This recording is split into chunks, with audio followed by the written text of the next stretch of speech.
네 번째 주이면서 또 다섯 번째 강의 우리 잠언하도록 하겠습니다. 우리가 지금 지혜서하고 이번 학기에 선지서를 하고 있습니다. 지혜서를 통해서 우리가 한 가지 이따가도 보겠지만 태도가 뭐냐면 지혜가 뭔가 이것을 얻는 그런 단순한 어떤 철학적인 어떤 뭐랄까 인생의 어떤 의미를 발견하는 게 아니라 하나님 앞에 우리가 어떤 모습이어야 되는지를 하나님이 성경을 통해 가르쳐 주셨어요. 가장 우리가 하나님이 우리를 지으신 목적이 무엇 때문에 지으셨죠? 찬양받기 위해서 지으셨죠. 그래서 시편을 통해서 우리가 하나님 앞에 어떻게 나가야 되는지, 또 욥기를 통해서 우리가 뭘 뵀냐? 우리 인생은 고난이 끝이 없습니다. 고난 없는 사람 없고 또 인생 편하다고 하는 사람 하나도 없어요. 그런 인생에 불가능한 사정이 닥치는 이런 상황 가운데 우리는 하나님한테 어떤 반응을 해야 되는지, 욥이 반응을 했어요. 그렇죠?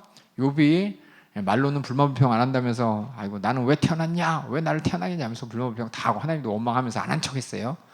나중에 하나님 앞에서 욥의 태도가 어떤 태도였는지 우리가 잘 보셔야 되는 것이고, 또 오늘 이어서 또 잠언과 전도서 아가를 통해서 하나님 앞에 어떤 태도로 어떤 모습으로 하나님 앞에 내 모습이 내놓았을 때 하나님 보시기에 힘이 좋다고 할 수 있는 모습인지 우리 함께 나누도록 하겠습니다. 그래서 이번 시간에는 잠언, 전도서, 아가 세 권을 같이 할 텐데, 세 권의 공통점이 뭐냐면 공통적인 저자가 누구죠? 다 알고 있죠. 솔로몬이라는 거. 그렇죠? 솔로몬의 가만히 생각해 보면 솔로몬의 인생을 가만히 생각해 보면은 솔로몬이 맨 처음에 왕위를 받자마자 하나님 앞에 참 이쁨 받았죠. 그렇죠? 가장 먼저 성전을 짓고 하나님한테 구하면서 간구하면서 하나님께서 야 내가 너한테 뭘 해주면 좋겠냐 그랬더니 솔로몬이 다른 거 다 필요 없고 지혜를 달라 그랬죠.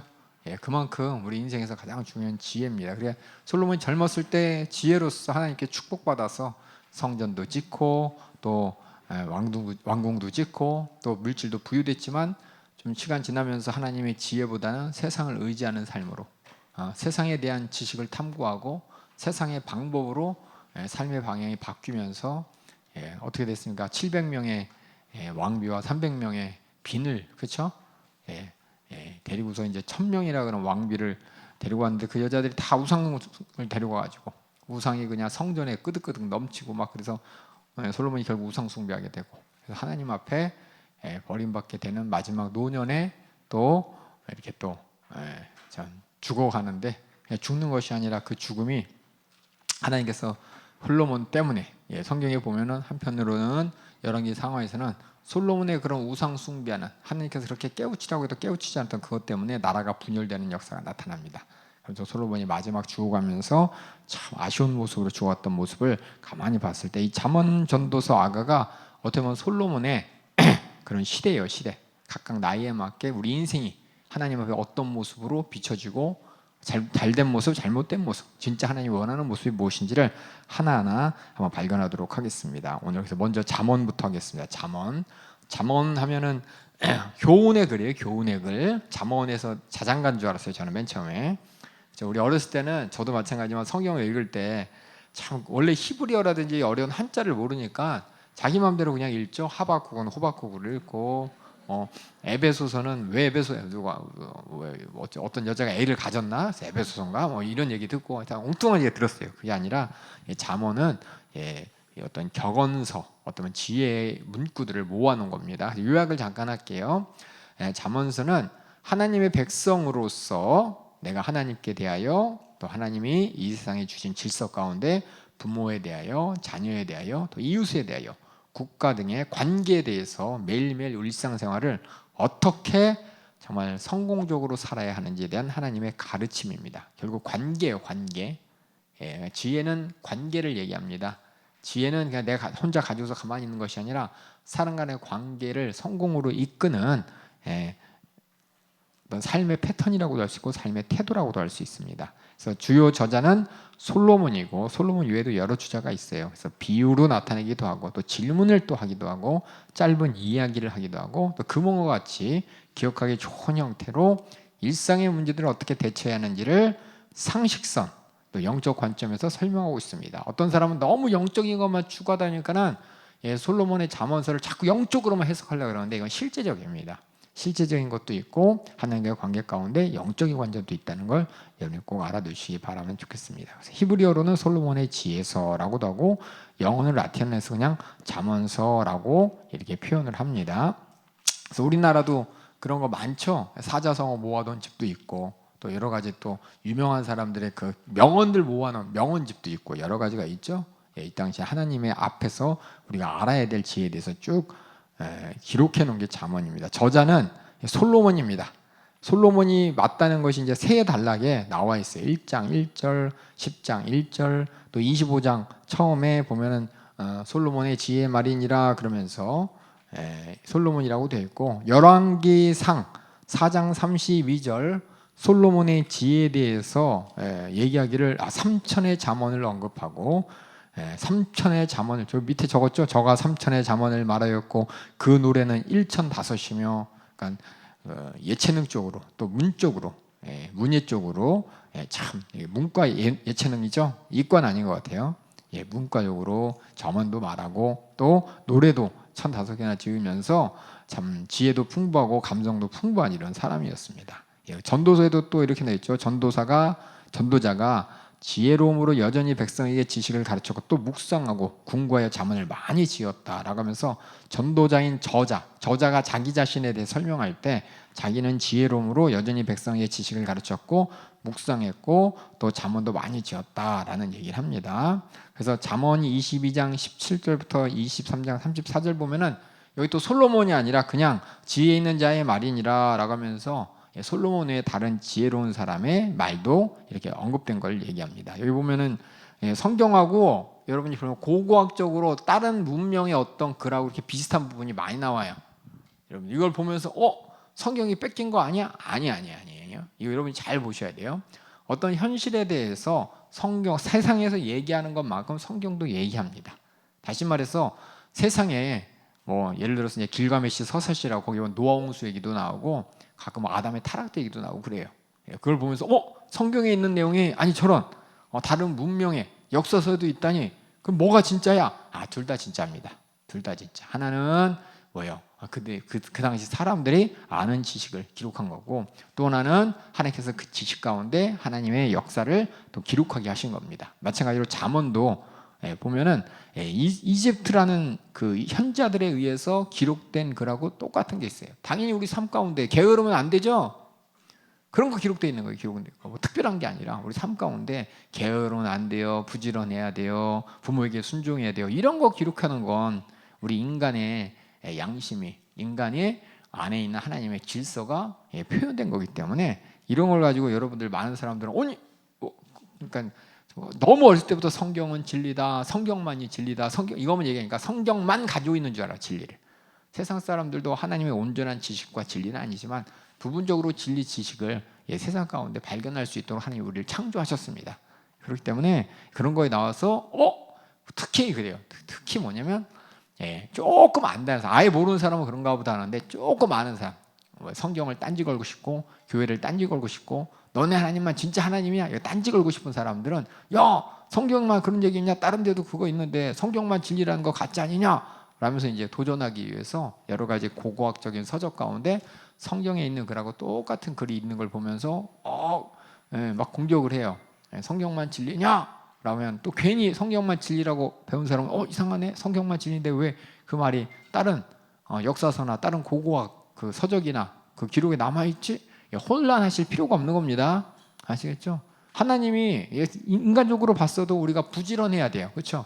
하나님 앞에서 우리 부지런해야 되는 거예요. 이거 당연한 거기 때문에 이런 거 가지고 이제 여러분이 헷갈리지 않길 바랍니다. 그리고 특별히 이제 29장까지는 솔로몬이 저자라는 걸 또 지혜 있는 자의 말이다. 그래서 아마 솔로몬이 그렇게 얘기했나 보다 알 수 있는데 30장하고 31장 보면은 어떤 구체적인 인물이 나타납니다. 야게의 아들 아굴의 말이다. 그리고 31장에 루멜 왕의 어머니의 말이다 라고 하면서 나오는 게 있어요. 이걸 보면서 도대체 솔로몬 말고도 다른 사람들이 이렇게 잠언에 썼네 라는데 르무엘 왕은 솔로몬 왕이 어렸을 때 이름이라는 설도 있어요. 그래서 어쨌든 이런 글들이 모였을 때 하나님 앞에 이 공통점은 뭐냐면 솔로몬의 이 저자들은 하나님을 아는 사람이었어요. 하나님을 경외하는 사람이었다는 거. 하나님을 경외함을 가장 근본에 두고 우리가 이 세상에 살아갈 때 하나님과의 관계, 세상과의 관계 가운데 우리가 실패하지 않고 가장 성공할 수 있는 방법이 무엇인지, 다시 말해서 하나님이 주신 행복을 경험할 수 있는 방법이 무엇인지를 쭉 기록했다는 걸 여러분이 쭉 알아두시면 되겠습니다. 시대적 배경 볼게요. 솔로몬의 잠언은 그가 살아있을 때 기록되었습니다.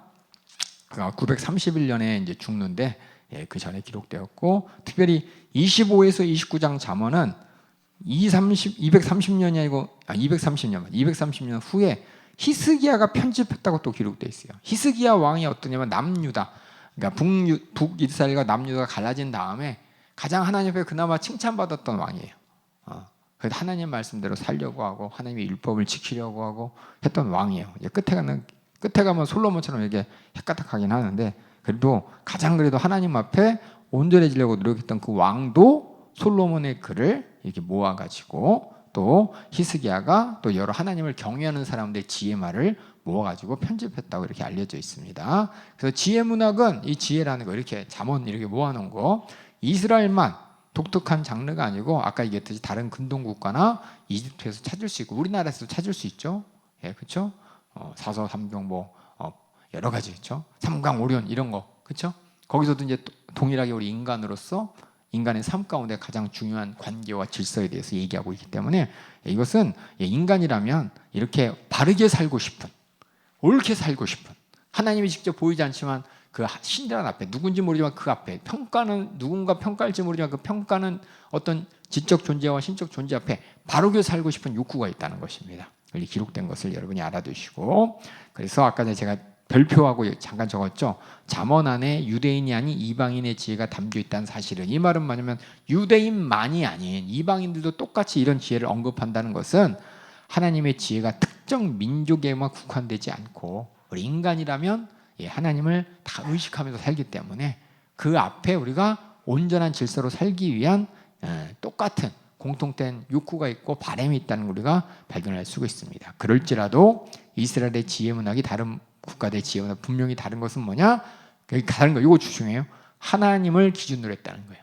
하나님 앞에 하나님을 기준으로 했다는 게 틀립니다. 우리가 부지런해야 되는 이유가 뭐냐? 하나님 앞에, 우리가 하나님 앞에, 그렇죠? 땀을 흘려 수건대로 먹고 살도록 우리 하나님의 질서를 세워주셨기 때문에 그게 당연한 것이고, 하나님을 모르는 사람들은 그냥 부지런히, 그렇죠? 열심히 미래를 대비하기 위해서, 이 정도죠. 하나님 앞이냐 하나님 앞이 아니냐, 같은 잠언이라도 같은 지혜의 글이라도 성경에 있는 모든 이 지혜의 글들은 하나님을 기준으로 했다는 것을 꼭 알아두시기 바랍니다. 그래서 중심 주제는 뭐냐? 여호와를 경외하는 것이 지식의 지혜의 근본입니다. 그래서 지식과 지혜를 거의 공통으로 써요. 우리는 지식은 뭔가 데이터적이고 지혜는 뭔가 소프트웨어적인, 뭔가 이런 느낌이 있어요. 느낌적인 느낌이. 저것만 그런지도 모르지만 지식은 도서관에 있는 거, 지혜는 우리 실생활에서 그 지식을 써먹는 거, 이렇게 알고 있지만 성경에서는 지식과 지혜에 큰 차이가 없이 하나로 씁니다. 그래서 여호와를 경외하는 것이 지식의 근본이다라는 것이 뭐냐면, 우리의 지혜는 뭐냐? 삶의 태도를 이끄는 우리 머릿속의 전제 조건입니다. 그래서 여호와를 경외하는 것이 우리 삶 가운데 가장 기본적인 전제 조건이 되어야 된다는 겁니다. 단순한 지적 작업이 아니라 바로 경험, 우리 삶이죠. 삶에 나타내는 거예요. 그래서 잠언서의 전체 목적과 기본 전제는 바로 여호와를 경외하는 것, 이것이 얼마나 중요한지를 말하고 있습니다. 하나님을 경외라는 말이 공경할 경, 두려워할 외 이렇게 써 있습니다. 그래서 하나님을 심판주로서 인식한다는 거예요. 창조주로서 인식하기 때문에 공경하는 것이고, 심판주로서 인식하기 때문에 두려워하는 겁니다. 그 앞에서 우리가 살아가는 거예요. 피조물로서 살아가고, 또 심판주 앞에, 우리가 심판 앞에 설 것을 생각하면서 살아가야 된다는 것이 바로 우리의 지식의 근본, 삶의 태도의 근본인 거예요. 성공적인 삶, 하나님과의 관계 가운데, 인간과의 관계 가운데 성공적인 삶의 전제 조건이라는 걸 꼭 알아두시고, 그래서 지식과 지혜를 동의어로 여러분이 성경에서는 이해하시면 됩니다. 사전적인 의미에서 왜 틀린데 성경은 이렇게 표현했냐가 아니라, 성경의 전제 조건은 지식과 지혜가 동의어예요. 동의어. 차이가 안 나는 겁니다. 그래서 뭐냐? 하나님을 경외하는 이 태도의 근본은 하나님 앞에서 뭘로 시작하냐? 회개로 시작하고 또 신앙으로 시작하게 되는 것입니다. 그래서 신약의 구절을 제가 쭉 적은 것은 뭐냐? 우리가 신앙생활하면서 가장 중요한 게 뭐냐? 신앙생활이 삶의 태도죠. 삶의 태도 가운데 가장 중요한 것은 내가 하나님을 창조주 하나님으로, 하나님을 심판주 하나님으로 내가 인식하고 하나님을 경외하냐 안 하냐, 이것이 가장 중요한 겁니다. 아니 사랑의 하나님이잖아요. 맞아요. 나중에 얘기하겠지만 사랑의 하나님이시지만 그 하나님은 심판주세요. 사랑의 하나님이시지만 그 하나님은 창조주 하나님이십니다. 우리 어머니 아버지가 나를 사랑하시지만 어떻게 해요? 내가 바른 길로 못 가면은 혼내기 때문에, 잘못하면 엄마한테 아빠한테 혼날까 봐 겁나죠. 어머니 아버지도 사랑하지만 자식들이 잘 가기 위해서 그 사랑으로 경책하고 사랑으로 꾸짖고 혼내는 것처럼 우리 하나님도 우리를 이렇게, 우리가 하나님을 경외한다 이 말은 하나님께서 우리가 두려워서 그냥 우리가 어쩔 수 없이 하는 게 아니라 사랑을 전제로 한 두려움이에요. 그 하나님을 우리가 창조주 하나님으로 또 심판주 하나님으로 인식한다는 것이 우리 신앙생활에 가장 중요한 겁니다. 그래서 참 아쉬운 게 어렸을 때부터 우리가 예수님의 사랑 신기하게 놀라워하면서 사랑을 너무너무 강조하잖아요. 그렇죠? 사랑이 어떻게 되면 나중에는 남용이 됩니다. 그렇죠? 사랑하니까는 나쁜 짓 해도 돼. 다 용서해 줘야 돼. 예수님이 말씀하셨잖아. 서로 용서해 주라고. 너 왜 나 용서 안 해줘? 라면서 사랑을 남용하는 거예요. 용서는 내가 하는 거지 내가 마음대로 받는 게 아닙니다. 그렇기 때문에 내가 은혜 받은 자가 나한테 용서할 사람을 용서하는 것은 하나님의 사랑으로 하는 것이지, 용서받고 사랑받을 자 그것을 남용하면 안 된다는 거예요. 근데 우리는 이제 우리 자녀들도 보면은 부모님들이 오냐오냐 키우면 부모님의 사랑을 남용하죠. 남용하는 아이들이 이제 토이스토리 앞에 가서 그렇죠? 뒤집어 까는 거죠. 그렇죠? 안 일어나요. 내놓을 때까지 안 된다고. 그렇죠? 저는 어렸을 때 그 근처에 가지도 않았어요. 애들 데리고. 혹시 그런 일이 생길까 봐 아예 그냥 미연에 아예 혹시 그런 일이 안 생기도록 그 층에도 안 가고 도로 다녀서 딴 데로 다니고, 간다 한지라도 교육을 했어요. 그리고 해가지고 엄마 아빠는 돈이 없기 때문에 다 못 사줘. 못 사줘. 여기는 구경만 하는 데야. 그렇게 그냥 아예 어렸을 때부터 인식을 해줘가지고 애들이 지나가면서 얘기를 하죠. 엄마 아빠는 돈 없으니까 이거 안 사주는구나. 그렇게 알고서 그냥 보고 그냥 가요. 아쉬워하지만 그냥 지나가요. 때는 안 썼어요. 다행히. 그러니까 처음에 우리가 사랑을 자녀들한테 정말 하나님의 사랑을 내가 가졌을 때 자녀를 사랑함에 있어서 남용하지 않는 것은 미리 이걸 생각하셔야 돼. 그냥 미리 생각하지 않고 자녀들이 부모를 경외할 줄 알아야 되는 것. 그것이 이제 순종으로 나타나는 것이고, 마찬가지로 우리가 하나님을 경외하는 것. 이것이 하나님이 기뻐하시는 우리의 지혜의 삶의 모습이라는 겁니다. 그래서 우리가 악을 바라봤을 때 그 악을 내가 사랑을 전제로 해서 마음대로 어차피 하나님 다 용서해 주시는데 나쁜 사람입니다. 나쁜 사람. 하나님의 진심과 하나님의 심판주 하나님의 공의를 무시하는 사람이에요. 이런 사람은 지혜가 없는 사람입니다. 지혜가 있는 사람은 죄 앞에서 하나님을 경외하기 때문에 죄를 지을 수 없는 사람이 되는 겁니다. 그래서 한번 사도행전 9장 31절 제가 읽을까요? 읽을게요. 제가 읽을게요. 다 같이 한번 읽어보겠습니다. 사도행전 9장 31절 시작. 그리하여 온 유대 갈릴리와 사마리아와 교회가 평안히 든든히 서가고 주를 경외함과 성령의 위로로 진행하여 수가 더 많아지니라. 분명히 예수님은 사랑이라 그랬는데 예수님의 사랑의 복음을 들었는데 그 결과가 뭐냐? 주를 경외함이라는 겁니다. 그러니까 이걸 현대 교회에서 많은 사람들이 오해해요. 하나님은 사랑이십니다. 우리의 모든 수고하고 문건 짐질 다 져주시는 분이기 때문에 주님께만 오면 됩니다. 그래서 우리가 죄를 다 져도 그냥 하나님이 다 용서해주고 다 그냥 품어줄 것처럼 하지만 하나님은 공의의 하나님으로서 우리는 죄 앞에서 그 하나님의 심판을 잊어버리면 안 된다는 거예요. 그래서 예수님의 십자가의 그 장면이 우리에게는 어떤 장면이냐? 내가 심판받는 장면이라는 걸 분명히 알아야 되는 겁니다.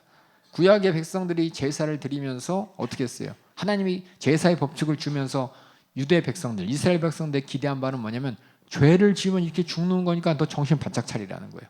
네가 직접 짐승을 죽이고 하면서 네가 죄의 결과가 이렇게 무섭다는 걸 네가 잊지 말라고 하나님의 경외함을 다시금 되새기게 하려고 제사의 법칙을 주신 것이지, 죄 졌으면 소 잡고 양 잡아 그럼 죄 용서받는데 이렇게 거래를 위해서 한 게 절대 아니라는 겁니다. 이것이 우리 예수 믿는 사람과 예수 믿지 않는 사람의 차이예요. 예수 믿는 사람들의 제사와 예수 믿지 않는 사람들의 제사의 큰 차이점은 뭐냐? 예수 믿지 않는 이방인, 귀신에게 드리는 제사 뭐냐? 귀신을 달래요. 죄에 대해서 무서운 게 아니라 죄의 집권자인 귀신에게 종속당해서 어떻게 돼요? 예? 죄를 깨닫지 못하고 그냥 달래는 거예요. 근데 우리가 하나님 앞에 제사 드린 거는 내가 하나님 앞에 상한 마음을 내놓는 겁니다. 죄인 맞습니다라는 그게 예배인 것이고 그게 하나님이 기뻐하시는 우리의 삶의 태도인 것이고 모습이기 때문에 내가 하나님을 경외하고 있다는 걸 내가 분명히 인정하면서 하나님 앞에 찬양하고 예배하고 또 제사 드려야 되는 게 바로 성경 전체를 통해서 하나님이 우리에게 기대하시는 모습인 것입니다. 예, 그 다음에 고린도후서 7장 1절 다시 한번 읽어주겠습니다. 시작. 그런즉 사랑하는 자들아 이 약속을 가진 우리가 하나님을 두려워하는 가운데서 거룩함을 온전히 이루어 육과 영과의 온갖 더러운 것 자신을 깨끗하게 하자. 예, 이게 하나님이 바라시는 모습이에요. 하나님을 경외하는 모습. 죄 때문에 죄로 인한 두려움. 그렇죠? 예, 그 다음에 빌립보서 2장 12절 다 같이 읽어보겠습니다. 시작. 그러므로 나의 사랑하는 형제들아 너희가 나 있을 때뿐만 아니라 더욱 지금 나 없을 때 항상 복종하여 두렵고 떨림으로 너희 구원을 이루라. 하나님을 경외함으로 내가 받은 구원 잃어버리면 어떻게 됩니까? 나는 심판의 대상이 되는 겁니다. 그러니까 구원을 잃어버리지 않기 위해서 두렵고 떨고 내가 혹시 구원 잊어버려 내가 혹시 하나님 앞에 죄사함 받은 거 내가 이거 남용하지 않았나? 이걸 항상 걱정하면서 우리가 신앙생활을 하라는 거예요. 그래서 매일 기도하는 거예요. 그래서 매일 회개하는 것이고 골로새 3장 22절 다 같이 읽어보겠습니다. 시작. 종들아 모든 일에 육신의 상전들에게 순종하되 사람을 기쁘게 하는 자와 같이 눈가림만 하지 말고 오직 주를 두려워하여 성실한 마음으로 하라. 하나님의 질서 가운데 사람 간의 질서가 무너지는 건 하나님과의 질서도 무너지는 겁니다. 베드로전서 3장 15절 읽어보겠습니다. 시작. 너희 마음에 그리스도를 주로 삼아 거룩하게 하고 너희 속에 있는 소망에 관한 일을 믿는 자에게 대답할 것을 항상 예비하되 온유와 두려움으로 하고 하나님을 경외함으로 하고 제가 이제 좋아하는 구절보다도 제가 좀 마음에 새겨지는 구절이 베드로서 3장 15절인 이유가 우리가 믿는 자들에게 분명히 예수님이 말씀하셨습니다. 너의 소망에 대해서 물어보면 다 대답해야 된다고. 너 예수 왜 믿어? 대답할 수 있어야 되는 겁니다. 왜 믿어? 왜 믿어? 교회 이웃잔치, 유청천잔치 오면 더 목사님 얘기해줘. 그게 아니라 내가 설명해 줄 수 있어요. 내가 예수를 왜 믿는지, 내가 받은 구원이 어떤 구원인지, 내가 왜 세상 사람이 볼 때 이렇게 어떻게 보면 답답한 것 같고 종교에 미친 것 같지만 그게 아니라 내가 이렇게 진실하게 신앙생활 하는지를 내가 설명할 수 있어야 돼요. 설명할 수 없으면은 그냥 남들 따라가는 거예요. 따라가는 거. 분명히 내가 목적지를 알고 쫓아가고 목적지로 가는 이유와 목적을 알려주고 가는 방법도 알려줄 수 있기를 하나님은 우리에게 바라십니다. 왜? 그래야 내가 길을 안 잊어버려요. 많은 사람이 그냥 앞사람 가는 거 따라가다 보면 나도 도착하겠지라고 하는데 우리는 사람을 따라가는 게 아니라 하나님 말씀을 따라가야 되는 것이고 그 말씀을 하는 가끔 왜 말씀 따라간다고 하지만 말씀을 전하는 사람 따라가는 사람이 있어요. 그래서 말씀을 보는 게 아니라 사람을 봐. 사람 때문에 좌절하고 사람 때문에 실족하고 사람 때문에 시험 들고 이 사람은 하나님 말씀을 쫓아간 게 아니에요. 여러분이 정말 중요한 게 앞에 있는 제가 항상 기도할 때마다 저도 앞에 있는 이 사람의 목소리가 아니라 하나님 목소리 듣게 하여 주시고 제가 항상 그렇게 기도하는 이유와 목적이 뭐냐면 저 따라오면 큰일 나요. 저 따라오면 안 돼요. 하나님 말씀을 따라가야 되는 겁니다. 그렇게 우리가 또 뭐예요? 나 따라와가 아니라 내가 내게 준 하나님 말씀을 너에게 줄 테니 너도 그 말씀을 따라가. 그래서 같이 말씀을 따라갈 수 있도록 해야 되는 겁니다. 그다음에 계시록 19장 5절 읽어보겠습니다. 시작. 보좌에서 음성이 나서 가로되 하나님의 종들 곧 그를 경외하는 너희들아 물론 대서하고 다 우리 하나님께 찬송하리로다. 그래서 결국 그를 경외하는 하나님을 경외하는 자들이 결국 보좌 앞에 나갈 수 있는 사람이라는 겁니다. 그래서 잠언에서 계속해서 여호와를 경외하는 것이가 구절이 엄청나게 많이 나와요. 잠언뿐만 아니라 시편에서도 잠언에서도 또 여러 전도서에서도 하나님을 경외한다는 것에 대해서 강조를 많이 할 때 아니 우리는 사랑의 종교 아니야? 사랑의 종교인데 왜 하나님을 두려워해? 하나님이 우리 아버지인데 맞아요. 아버지시지만은 그 하나님의 심판주라는 거 절대 잊어버리면 안 되는 겁니다. 그 다음에 읽어보겠습니다. 그래서 잠언을 통해서 분명히 우리에게 우리 메시지를 한번 확인해 보겠습니다. 잠언서는 분명한 목적을 얘기합니다. 목적을 우리 한번 잠언서 1장 2절부터 6절까지 한번 또 7개 목적이 앞에 선언하고 시작됩니다. 잠언서 1장 2절부터 6절까지 다 같이 읽어보겠습니다. 시작. 이는 지혜와 훈계를 알게 하며 명철의 말씀을 깨닫게 하며. 깨달아야 돼요. 깨닫는다는 것은 내가 그냥 알았다가 아니라 이것을 내가 삶 가운데 적용할 수가 있어야 되는 겁니다. 내가 공부 열심히 했어. 그런데 뭐예요? 외워서 푸는 문제, 그거는 내가 아는 게 아니잖아요. 그렇죠? 글자 많은 문제, 여러분 수능 보신 분들 이게 많이 있죠? 수능 보면 글자 많은 문제가 제일 힘들잖아요. 숫자로 그냥 이렇게 하고 뭐뭐는 x를 구하시오, 그런 건 쉬운데 글자로 많이 나오고서 글자를 찾아보면 너무 어려워. 왜냐? 우리 그냥 외워서 그냥 하기는 쉬웠지만 이해를 안 하니까. 그래서 뭐냐면 하나님 말씀도 실생활과도 내가 적용을 하지 못하면 내가 말씀을 깨달은 게 아닙니다. 그래서 깨닫는다 이 말은 내가 적용할 수 있다는 말이에요. 3절 읽어보겠습니다. 시작. 지혜롭게 의롭게 공평하게 정직하게 행할 일에 대하여 훈계를 받게 하며 어리석은 자로 슬기롭게 하며 젊은 자에게 지식과 근시담을 주기 위한 것이니 지혜 있는 자는 듣고 학식이 더할 것이요 명철한 자는 모략을 얻을 것이라. 이 모략이라는 단어가 나쁜 모략이 아닙니다. 아시겠죠? 죄를 피하는 모략인 것이고, 여러분이 모략이 하니까 뭐 어디 수단과 방법을 가리지 않고 목적만 달성하는 게 아니라 여기서의 모략은 죄를 피하는 거예요. 죄를 피하는 거. 6절 읽겠습니다. 시작. 잠언과 비유와 지혜의 말과 자의 말과 그 오묘한 말을 깨달으리라. 그래서 깨닫는 게 목적이에요. 그냥 외우는 게 목적이 아니라. 그러니까 많은 사람들이 우리가 이제 사자성어도 그렇고 속담도 열심히 외우잖아요. 그렇죠? 그걸 열심히 외우는 이유가 짧은 그 문구 안에 우리가 삶 가운데 어떻게 적용해야 될지를 알고 있기 때문에, 알기 위해서 우리가 열심히 국어 시간에도 배우고 또 여러 가지 시간에 배우는 것처럼 하나님 말씀도 특히 잠언을 통해서 우리가 적용할 수 있는 방법을 깨달아야 됩니다. 그 다음에 두 번째 읽어볼게요. 잠언의 메시지 두 번째. 잠언의 지혜는 아까 얘기했지만 삶의 방법, 기술, 태도를 말합니다.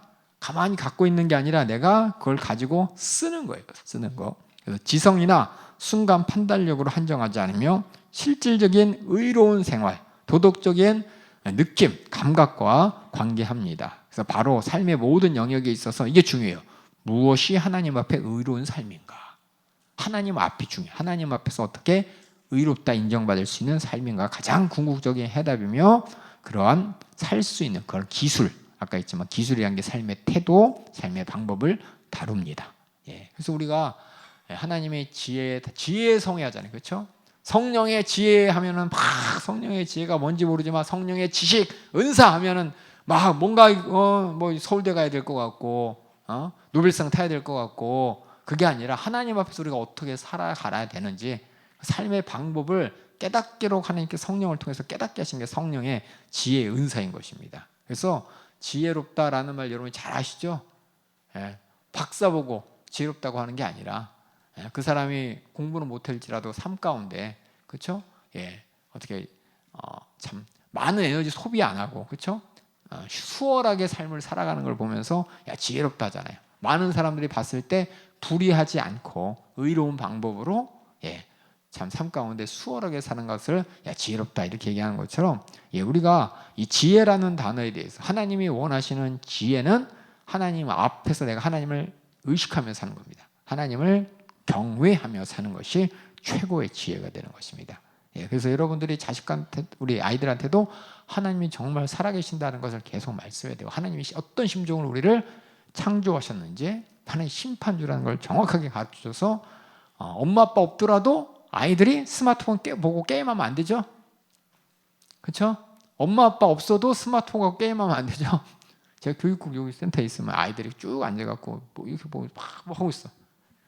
엄마 있을 때는 안 하는데 엄마 없으면 스마트폰 다 갖고 이거 하고 있어. 뭐해? 그럼 괜히 이래요. 뭔가 이렇게 아니라는 거 아니까 이렇게 숨겨요. 대담하게는 안 하더라고. 근데 하나님께서 정말 살아계시고 하나님께서 그걸 보고 계시다는 것을 그 삶과 태도 가운데 인정한다면 그게 그 사람의, 그 아이의 지혜인 것이고, 서울대 못 가도 뭐 서울대 가고 뭐 카이스트 가고 뭐 의사 되고 그게 지혜가 아니라 삶 가운데 하나님을 경외해서 내가 희시비비를 분별할 수 있는 거잖아요.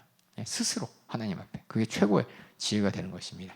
그 다음에 그래서 하나님 앞에 어떻게 우리가 살아야 되느냐, 하나님의 눈에 보이지 않는 그 하나님을 의식하고 그 하나님이 우리 경외 받으실 마땅한 분이라는 걸 인식하면서 내가 모든 삶 가운데 결정을 하는 거예요. 어디 살아야 되나부터 시작해서 무슨 직업을 가져야 되나, 내가 이 사람과의 관계를 어떻게 해야 되나, 자식과의 관계를 어떻게 해야 되냐, 이 모든 것들이 하나님 앞에서 결정해야 돼. 하나님 앞에서. 하나님이 보실 때 의롭다고 할 만한 관계로서 남편과 아내가, 부모와 자식이, 형제가 딱 이렇게 의식하면서 사는 것이 지혜인 것이죠. 그런 지혜를 주시기 위해서 하나님은 이렇게 말씀하셨어요. 그 다음에 세 번째 볼게요. 메시지.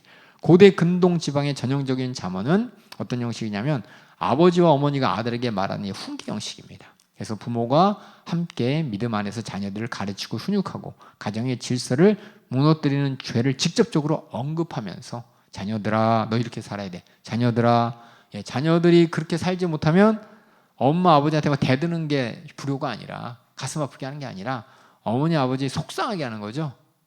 공부해라. 근데 공부할 이유를 몰라. 어머니 아버지만 알아. 내가 공부함으로 물론 나 자신도 잘 되지만 공부하라 라는 어머니 아버지의 마음을 알아서 내가 속상하지 않게 하는 게 뭐냐? 그게 이제 지혜인 것이죠. 결국 이 지혜라는 것은 관계예요. 관계. 하나님과의 관계인 것이고, 내가 마땅히 경외해야 될 하나님과의 나의 관계, 또 이 땅에서도 사람과의 관계, 그 관계가 하나님 앞에서 힘이 주었다고 할 수 있는 관계를 얘기합니다. 그래서 이 어머니 아버지가 얘기하듯이 이 잠언은 이렇게 얘기하고 있습니다. 그래서 많은 잠언들이 보면은 지혜와 반대말이 뭐예요? 어리석음입니다. 어리석음의 가장 큰 전제 조건은 뭐냐? 하나님을 무시하는 거예요. 하나님을 경외하지 않는 게 바로 어리석음입니다. 아무리 이 땅에서 돈 많이 벌고 아무리 특허 많이 갖고 있고 아무리 노벨상 타고 뭐 하더라도 하나님을 경외하지 않는 그 삶 자체가 어리석은 삶이라는 겁니다. 참고로 우리 14장 한번 길지만 읽어보겠습니다. 대표로 여러분 다 아는 글이지만은 한번 잠언 14장 1절부터 한번 읽어보도록 하겠습니다. 왜냐하면 시험에 나오니까요. 잠언 14장 1절부터 지혜와 어리석음의 대조가 시험에 나오니까요. 읽어보겠습니다. 제가 읽을게요. 다 같이. 35절까지인데 다 같이 한번 읽어보겠습니다. 지혜와 어리석은 걸 계속 이렇게 생각하시면서 읽으세요. 시작. 우스 지혜로운 여인은 그 집을 세우되 미련한 여인은 자기 손으로 그것을 허느니라. 정직하게 행하는 자는 여호와를 경외하여도 패역하게 하는 자는 여호와를 격렬히 여기느니라. 미련한 자는 교만하여 입으로 매를 자청하고 지혜로운 자는 입술로 스스로 보존하느니라. 이거 다 여러분 아는 거죠? 그렇죠? 우리나라 말도 말 한마디로 천냥비 갚는다부터 시작해서 여러 가지 말들 여러분이 아실 거예요. 4절 읽겠습니다. 시작. 소가 없으면 구유는 깨끗하려니와 소의 힘으로 얻는 것은 많으니라. 신실한 증인은 거짓말을 아니하여도 거짓 증인은 거짓말을 뱉느니라. 거만한 자는 지혜를 구하여도 얻지 못하거니와 명철한 자는 지식을 얻기가 쉬우니라. 왜 6절 보면 왜 거만한 자는 지혜를 얻지 못하냐? 하나님을 무시하기 때문에 그렇습니다. 하나님을 경외해야지 내가 어떻게 살아야 되는 그 지혜를 내가 얻을 수가 있습니다. 7절 읽겠습니다. 시작. 너는 미련한 자의 앞을 떠나라. 그 입술을 지식이 있음을 보지 못함이니라. 슬기로운 자의 지혜는 자기의 길을 아는 것이라도 미련한 자의 어리석음은 속이는 것이니라. 미련한 자는 죄를 심상히 여겨도 정직한 자는 중에는 은혜가 있느니라. 마음의 고통은 자기를 알고 마음의 즐거움도 타인에 참여 못하느니라. 악한 자의 집은 망하겠고 정직한 자의 장막은 흥하리라. 어떤 길은 사람의 보기에 바르나 필경은 사망의 길이니라. 웃을 때에도 마음에 슬픔이 있고 즐거움에도 근심이 있느니라. 마음이 패려한 자는 자기 행위로 보응을 만족하겠고 선한 사람은 자기 행위로 그러하리라. 어리석은 자는 온갖 말을 믿으나 슬기로운 자는 그 행동을 삼가하니. 삼가 뜻이 뭐죠? 삼가가 조심한다는 뜻입니다. 주의 깊게 생각한다는 뜻입니다. 삼간다 이 말이니까 제쳐둔다는 말처럼 우리가 들리는데 그게 아니라 여기 든 것처럼 어리석은 자는 말을 믿으나 슬기로운 자는 그 사람의 행동을 잘 본다는 거죠. 이거 다 여러분이 알는 거잖아요. 그렇죠? 말 믿으면 안 되죠. 사기당하죠. 그래서 사기당하고 보증 잘못 써갖고 난리 나죠. 그렇죠? 16절 읽겠습니다. 시작. 지혜로운 자는 두려워하여 악을 떠나나 어리석은 자는 방자하여 스스로 믿느니라. 노하기를 속히 하는 자는 어리석은 일을 행하고 악한 계교를 꾀하는 자는 미움을 받느니라. 어리석은 자는 어리석음으로 기업을 삼아도 슬기로운 자는 지식으로 면류관을 삼느니라. 악인은 선인 앞에 엎드리고 불의자는 의문에 엎드리니라. 가난한 자는 그 이웃에게도 미움을 받게 되나 부요한 자는 친구가 많으니라. 이 부요와 이 가난은 하나님 경외하는 앞에서 얘기하는 겁니다. 그냥 가난하고 그럼 뭐야? 부자면 무조건 친구 많겠죠, 그렇죠? 21절 읽겠습니다. 시작. 그 이웃을 업신 여기는 자는 죄를 범하는 자요, 율곡하는 자를 불쌍히 여긴 자는 복이 있는 자니라. 악을 도모하는 자는 그릇 가는 것이 아니냐. 선을 도모하는 자에게는 인자와 진리가 있으리라. 모든 수고에는 이익이 있어 입술의 말은 궁핍이 이를 뿐이니라. 지혜로운 자의 재물은 그의 면류관이요, 미련한 자의 소유는 다만 그 미련한 것이려니와. 진실한 증인은 사람의 생명을 구원하여도 거짓말을 뱉는 사람은 속이느니라. 여호와를 경외하는 자에게는 견고한 의뢰가 있나니 그 자녀들에게 피난처가 있으리라. 여호와를 경외하는 것은 생명의 샘이라 사망의 그물에서 벗어나게 하느니라. 백성이 많은 것은 왕의 영광이요, 백성이 적은 것은 주권자의 패망이니라. 노하기를 더디하는 자는 크게 명철하여도 마음이 조급한 자는 어리석음을 나타내느니라. 마음의 화평은 육신의 생명이나 시기는 뼈의 썩음이니라. 가난한 사람을 택배하는 자는 그를 지으신 이를 멸시하는 자요, 궁핍한 자를 불쌍히 여기는 자는 주를 존경하는 자니라. 악인은 그 환난에 엎드려져도 의인은 그 죽음에도 소망이 있느니라. 지혜는 명철한 자의 마음에 머물거니와 미련한 자의 속에 있는 것은 나타나느니라. 의인은 나라로 영화롭게 하고 죄는 백성을 욕되게 하느니라. 슬기롭게 행하는 신하는 왕의 은총을 입고 욕을 끼치는 신하는 그의 진노를 당하니라. 이 모든 전제 조건은 하나님을 경외함으로 말미암아 모든 것을 여러분 읽으시기 바라겠습니다. 이렇게 14장에는 지혜와 어리석음을 이렇게 대조하면서, 지혜는 하나님을 경외함으로부터 시작하는 것이고 축복으로 인도하는 것이고, 어리석은 무지로부터 하나님의 방법을 교만함으로 멸시하는, 하나님을 무시하는 데까지 이르는 것입니다. 그래서 어리석음은 정신적으로 부족한 것이 아니라, 어눌한 것이 아니라 하나님이 계시지 않는 것처럼 사는 것, 그것이 바로 어리석은 것입니다. 그래서 우리가 하나님이 계시지 않으니까 뭐예요? 눈 딱 감고 죄 짓고, 눈 딱 감고 범죄하고, 그 악이 쌓아지고 쌓아져서 나중에 행동으로 결국은 나올 수밖에 없는 거예요, 중요한 순간에. 그래서 여러분들이 우리 자녀들이나 또 주위 사람들에게 항상 하나님이 살아계신 그것을 인정하며 하나님을 경외함으로 상대하고 또 말하기를 부탁드리겠습니다. 그 다음에 잠언 14장이 이렇게 이제 어리석음과 지혜를 대비했다면, 또 하나 이제 알아야 될 게 잠언 8장이에요. 잠언 8장. 잠언 8장 보면은 지혜를 의인화 시켰습니다.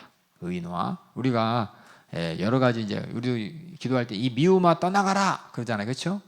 그렇죠? 떠나가라 할 때 미움은 사실상 인격적인 존재가 아니지만 그렇게 얘기하는 것처럼, 미워하는 마음처럼 지혜도 이렇게 의인화 시켜가면서 지혜에 대해서 이제 설명한 것이 잠언 8장이에요. 그래서 잠언 8장을 우리가 또 읽어봐야 돼. 왜냐하면 분명히 안 읽을 거예요. 여기서라도 한번 읽어봐야 돼. 이렇게 있구나. 지혜와 명철에 대한 인격화된 찬양을 한번 우리 8장 1절부터 36절까지 또 한번 다 같이 한 목소리로 한번 읽어보겠습니다. 시작. 지혜가 부르지 아니하냐, 명철이 소리를 높이지 아니하느냐. 그가 길가의 높은 곳과 사거리에 서며 성문 곁과 문어기와 여러 출입하는 물에서 불러 가로되, 사람들아 내가 너희를 부르며 내가 인자들에게 소리를 높이노라. 어리석은 자들아 너희는 명철을 밝힐지니라. 위대한 자들아 너는 마음이 밝을지니라. 너희는 들을지어다. 내가 가장 선한 것을 말하. 여기서 나가 누구냐? 지혜요, 지혜. 아시겠죠? 지혜. 6절부터 다시 읽게. 시작.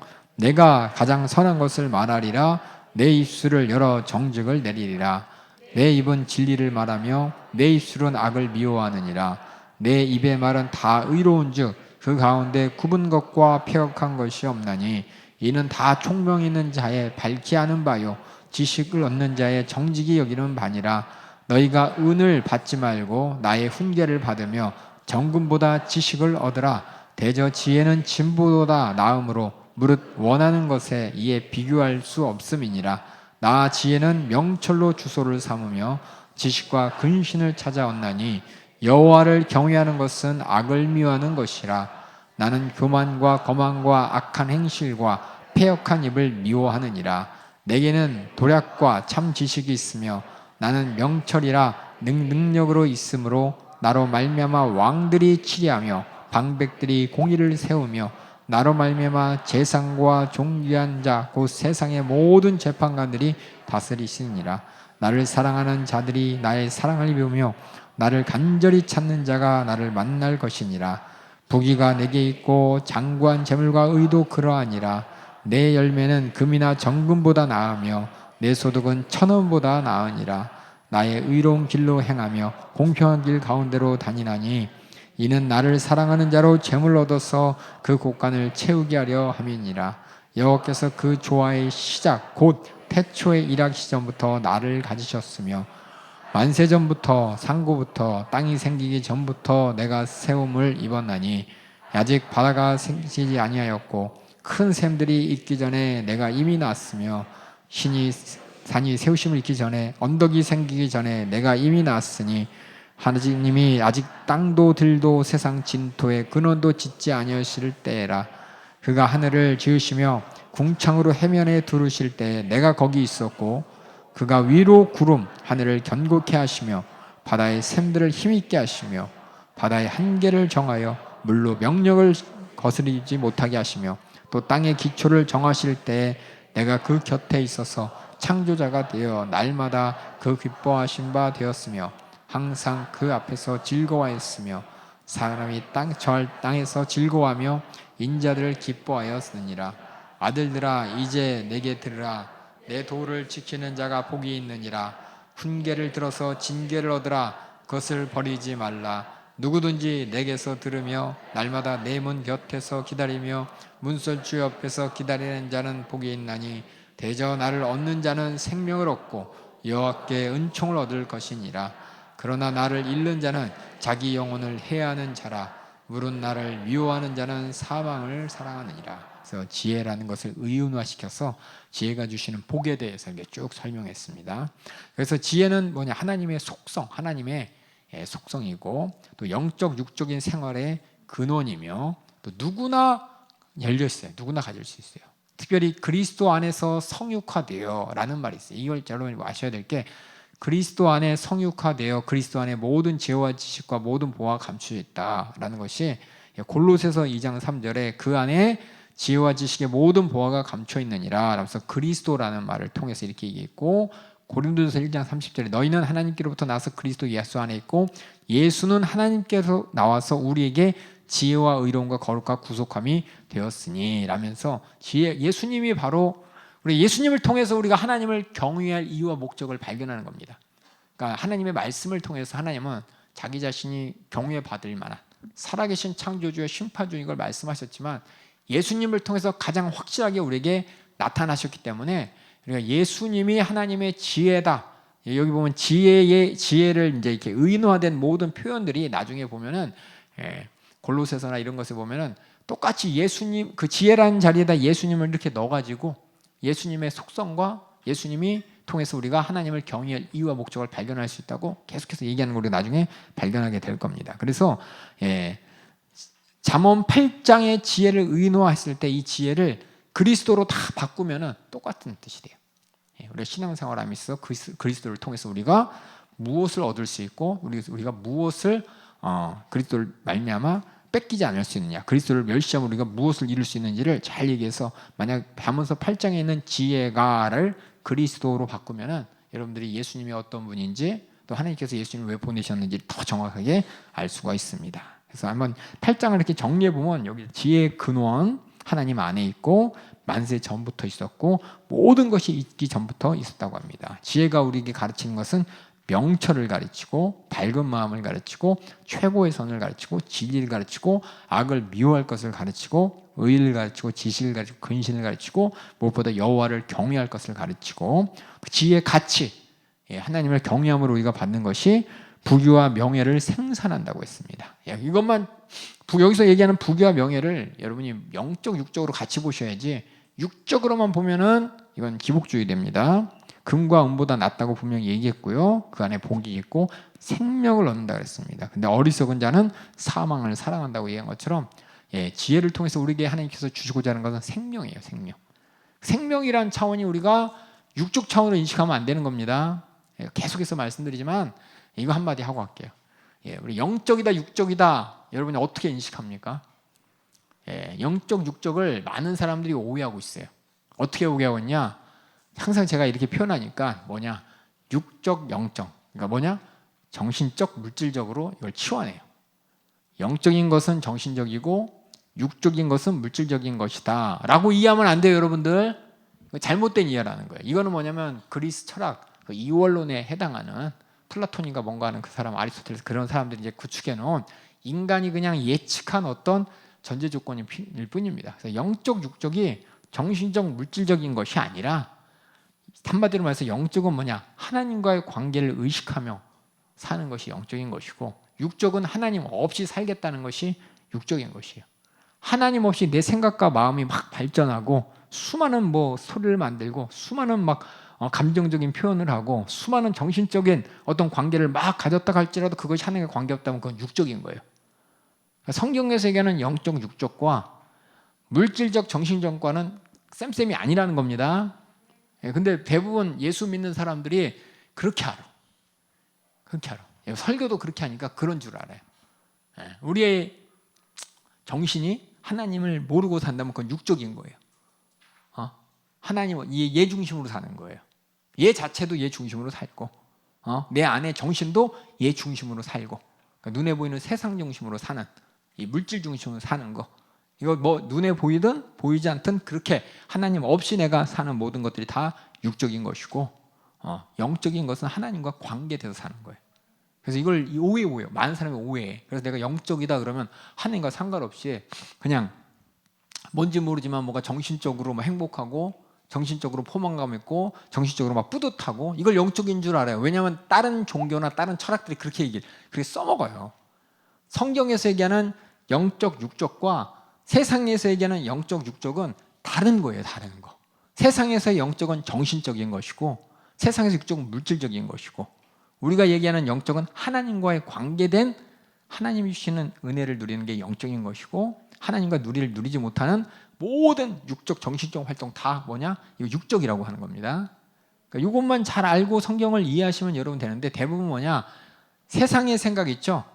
물질적 정신적 이거를 가지고 와서 있는 거야. 그러니까 생명하면 뭐로 하냐? 생명은 내 안에 이렇게 생명. 이게 아니라 하나님과 연결된 것이 생명이지 하나님과 연결되지 않은 건 생명이 아닌 것입니다. 왜냐하면 하나님만이 생명의 근원. 진짜 생명은 뭐냐? 내가 존재하는 거죠. 얘가 존재하는 것도 있지만 내 영혼이 존재하는 거. 이 존재를 가능케 하는 그 생명은 하나님만이 주시는 것입니다. 그래서 영적인 것에 대한 생명을 하나님 말씀하시는데 많은 사람은 영생하면 야 죽잖아. 그렇죠? 세상의 반응이 뭐예요? 믿어지질 않죠. 그러니까 우리가 얘기하는 생명과 세상이 인식하는 생명이 틀려요. 우리가 예수 믿고 영생해야죠. 그럼 세상 사람들이 이상하게 쳐다봐. 하나님의 말씀은 예수 믿고 영생해야죠. 예수 믿고 내가 하나님의 생명을 공급받아서 내가 영원히 하나님과 함께 존재해야지. 천국에서. 이게 영생해야지인데 세상에서 영생 우리 다 죽는데? 야 당장 나 암 걸려갖고 얼마 안 남았는데 네 영생 어떻게 해? 하면서 이렇게 따지면서 엉뚱하게 듣는 거예요. 그러니까 우리가 성경을 읽을 때 제가 처음에도 얘기했지만 우리가 성경을 내 안으로 끌어들이는 게 아니라 내가 성경 안으로 들어가야 되는 겁니다. 그래서 여러분이 설교 말씀 들을 때도 이것을 전제하고 들어야 되는데 이거 전제하고 안 들으니까는 예수님은 생명이 있습니다. 생명력이 있으니까 내가 지금 이 모든 육신의 고통과 괴로움 가운데서 내가 다 벗어나서 정말 많은 사람이 볼 때 행복한 마음이 뿌듯하고 뭐 이런 걱정 의심에 자유하게 되는 이 물질적이고 이 세상적인 것만 이게 자유한 거 그거 생각하는데 그게 아니라는 거예요. 그러니까 우리가 영적이다 그러면 하나님과의 관계를 얘기하는 겁니다. 그거 꼭 여러분 기억해 주시고 그런 생명을 우리에게 주신다는 겁니다. 나는 그거 필요 없어요. 이 사람은 영적인 사람이 아닌 거예요. 아무리 영적인 것을 얘기하더라도 하나님과의 관계에 대해서 무심한 사람, 하나님을 경외해야 될 사실을 모르는 사람은 아무리 영생과 생명을 얘기해도 못 알아듣는 사람. 그래서 예수님께서 내 살을 받아 먹어라, 내 피를 받아 마시라. 이것이 너에게 영원한 생명을 준 양식이다, 음료다라고 할 때 그것이 그냥 많은 세상에서 어떻게 해요? 이거 먹으면 안 죽나? 이거 먹으면 내가 영원히 사나? 혹시나? 하면서 이렇게 오해하게 되는 겁니다. 그러니까 이거 한번 꼭 말씀드리고 싶었어요. 그래서 이 잠언의 중심 구절 한번 두 개 우리가 한번 다 같이 한번 읽어보겠습니다. 중심 구절 두 개. 자, 1장 5절부터 7절 다 같이 읽어보겠습니다. 시작. 지혜 있는 자는 듣고 학식이 더할 것이요 명철한 자는 모략을 얻을 것이라. 잠언과 비유와 지혜 있는 자의 말과 그 오묘한 말을 깨달으리라. 여호와를 공경하는 것이 지식의 근본이거늘 미련한 자는 지혜와 훈계를 멸시하느니라. 또 3장 5절 6절 다시 한번 읽어보겠습니다. 시작. 너는 마음을 다하여 여호와를 의뢰하고 내 명철을 의지하지 말라. 너는 범사의 그를 인정하라. 그리하면 내 길을 지도하시리라. 하나님을 인정한다는 게 참 어려운 거예요. 이 세상은 거꾸로 하죠. 이 세상에서 하나님을 의뢰한다 그러면 어리석은 사람이라 그러죠. 종교를 갖고 예수님을 믿어. 지금 그건 종교적인 거고 현실적인 거고 틀린 거잖아라고 하면서 현실의 생활 가운데 터부시합니다. 그 터부시한 결과가 뭐냐면 행복할 수가 없어요. 그 사람이 진짜 행복할 수. 물질적으로 많이 가졌지만 정신적으로는 피폐한 사람이고 영적으로는 말할 것도 없고 그런 우리가 하나님의 지혜를 하나님을 통해 하나님을 인정하며 누리는 여러분 되길 주님의 이름으로 축원합니다. 그 다음에 제가 지혜 문학이라는 것에 대해서 다시 한번 간단하게 살펴보도록 하겠습니다. 지혜 문학이라는 게 만약 이런 얘기 우리가 잘 알고 있는 속담 있죠? 속담도 있고 여러 가지 격언도 있듯이 조용한 물이 깊게 흐른다. 이걸 오해하고서 이제 조용한 데보다 사람들이 이제 그러면 소용돌이 치는 데는 얇게 흐르네. 그러면 안 된다는 거죠. 우리가 지혜의 말을 지혜의 말로 알아들어야지 그걸 현실의 말로 잘못 적용하면 안 된다는 겁니다. 그래서 그리고 그걸 꼭 그렇게 알아두시고 그 지혜의 말을 막 딴지 거는 사람 있잖아요, 그렇죠? 그런 사람 꼭 있어요. 로마서에서도 보면은 예수님 바울이 편지 쓸 때 꼭 딴지 부르는 사람들을 통해서 그런 딴지 걸지 마라고 얘기하는 말이 있어요. 그래서 조용한 물이 깊게 흐른다. 거꾸로 얘기해서 그러면 막 콸콸콸하면서 막 소용돌이 치는 곳은 얇은 곳이구나. 큰일 납니다. 잘못 적용하면 안 된다는 걸 여러분에게 말씀드리고 그 다음에 다시 한번 지혜는 하나님의 직접적인 계시로 주어진 율법은 하라 하지 마라고 말씀했죠. 근데 이 지혜는 인간의 체험을 통해서 우리에게 나온 우리 실생활과 관련됐습니다. 율법은 실생활과 관련 안 됐나요? 맞아요. 맞는데 율법은 하라 하지 마라는 어떤 실질적인 어떤 행동에 그걸 얘기한다면 우리 체험을 통해서 나타난 어떤 정신을 얘기하는 게 지혜입니다. 그다음에 그래서 지혜란 다시 한번 말씀드려요. 질서예요. 질서를 하나님 앞에서의 질서예요. 하나님 앞에서 질서가 잘 지켜졌을 때 이 천지 만물이 하나님 보시기에 좋았더라 그랬어요. 인간을 향해서 힘이 좋았더라 했습니다. 그처럼 질서를 무너뜨리는 것 이게 바로 죄인 것이고 불순종입니다. 죄는 뭐냐? 율법을 어기는 것, 불순종일 것뿐만 아니라 또한 하나님의 질서를 깨뜨리는 거예요. 그러니까 이게 우리는 항상 말로 해야 돼, 하지 말아야 이것만 보는 게 아니라 하나님의 질서, 다시 말해서 하나님이 보실 때 어떻게 보실까를 알아야 돼요. 그러면 하나님이 어떤 분인지 내가 알아야 되잖아요.